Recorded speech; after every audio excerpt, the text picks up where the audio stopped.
Let's talk about this function, f of x equals negative 2x squared minus 3x plus 4, and filling out an xy chart for it. So we're going to do a table of values using that function. So the first value we're going to start with is 1, so it would look like this.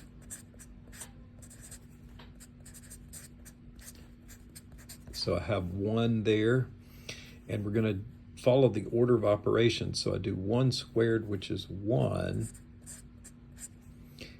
And then I could even go ahead and do negative 3 times 1, which is negative 3. And this is negative 2, negative 3, and positive 4. Well, negative 3 and negative 2 is negative 5. Plus 4 would be negative 1. So this is negative 1. So when I plug in 1 or substitute in 1, this is what happens following the order of operations. So I have that order pair. Now let's take negative 1 and put it in there. So I have negative 2 times negative 1 squared minus 3 times negative 1 plus 4. So I'm substituting negative 1 in. So I'm going to square this first. Negative 1 times negative 1 is 1. Negative 3 times negative 1 becomes 3, positive 3. So I have, oops, I forgot this little negative here. So this is what I have. So negative 1 squared is 1, but I still have that negative 2 there. So this becomes negative 2 plus 3 plus 4.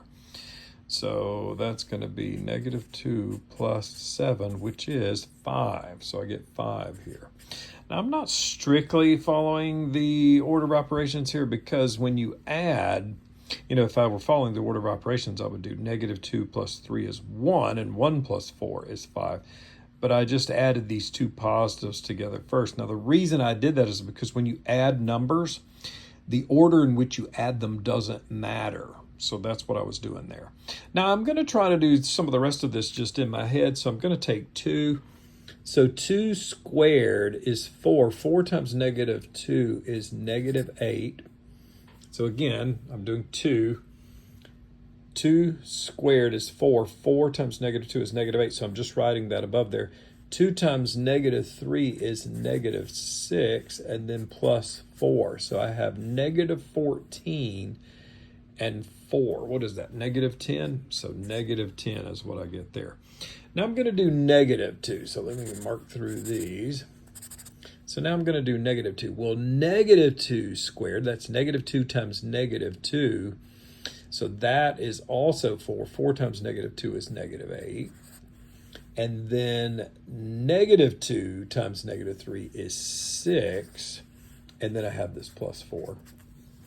So this is 10, and negative 8, that is 2. So I have 2 there. Now the last one's going to be the easiest one because I'm doing 0. 0 squared is 0. 0 times negative 2 is 0. This gives me 0, so that's just 4. So I have a 4 there.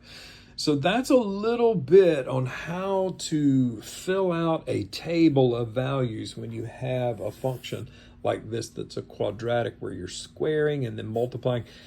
You should practice that a little bit. Perhaps even just write this down and try to get these numbers again by doing that, and see if it works out for you. Because a lot of times students can make a lot of errors here with these points, and then when they try to plot these points, they wonder why it doesn't turn out to be a quadratic. So we know this quadratic, because it's negative, is going to be opening downward. So it's going to open like that, because of the negative number there. And these points, if we were to plot those, would be around the curve. So anyway, so give those a try, and perhaps try to do some of your own and see if it works out for you. See if you get the same kind of numbers there.